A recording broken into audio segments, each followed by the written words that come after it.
अधिवेशनामध्ये पहिल्याच दिवशी राजकीय वातावरण चांगलंच तापलं। आझाद मैदानावर सुरू असलेल्या आशा सेविकांच्या आंदोलनाचे पडसाद अधिवेशनामध्ये उमटले। कुपोषित बालकांची सेवा करणाऱ्या आशा सेविकांची सरकारला कदर नाहीये अशी टीका विरोधी पक्षनेते विजय वडेट्टीवार यांनी केली। त्यावर अजित पवारांनी काय भूमिका घेतली बघूयात स्पेशल रिपोर्ट।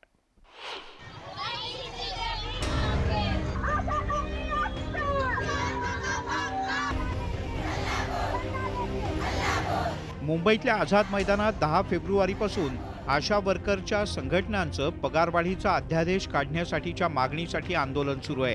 त्याच अनुषंगानं विधिमंडळाच्या अधिवेशनाच्या पहिल्याच दिवशी हा मुद्दा उपस्थित करण्यात आला।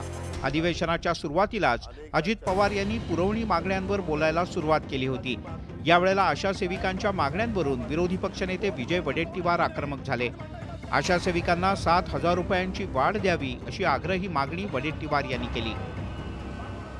आझाद मैदानावर अध्यक्ष महोदय, माननीय मुख्यमंत्री महोदय ते 1.5 महिन्यापासून बसलेले, घरदार सोडून बसलेले आहेत। आपल्याला विनंती आहे, कॅबिनेट पुढे जाण्यासाठी डिपार्टमेंटचा प्रस्ताव 7,000 रुपये वाढीचा तयार आहे। पण का महिनाभर ते सगळे ऊन ताण घरदार सोडून सगळ्या महिला तिकडे आहेत, त्यांची काळजी महाराष्ट्राने घ्यायची नाही का? आणि त्यांची मागणी जास्त मागणी आहे। इतर राज्याच्या तुलनेत त्यांनी जे आंदोलन पुकारलं आहे त्यामध्ये आपल्याला विनंती आहे की तो कॅबिनेटमध्ये प्रस्ताव आणा आणि 7,000 रुपयाची वाढ आहे ती तरी करून घ्या।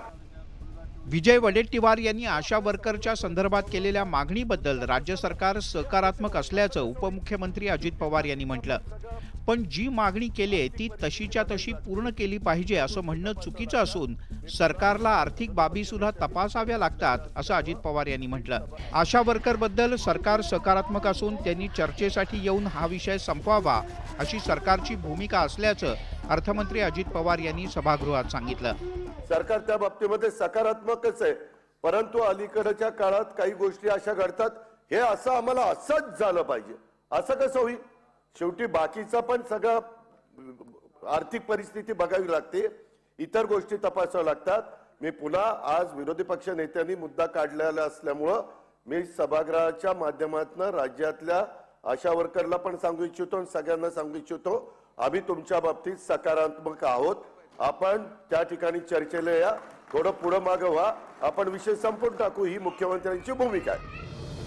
आशा वर्करचं काम राज्यातल्या कुपोषित मुलांना संजीवनी देणार आहे, त्यामुळे त्यांच्या आंदोलनाविषयी सरकार आणि सामान्य नागरिकांची सहानुभूती असल्याचं पाहायला मिळत आहे। परिणामी आशा वर्कर्सच्या मागण्यांवर लवकरात लवकर तोडगा निघण्याची गरज निर्माण झाली आहे। Bureau report, news 18 Lokmat.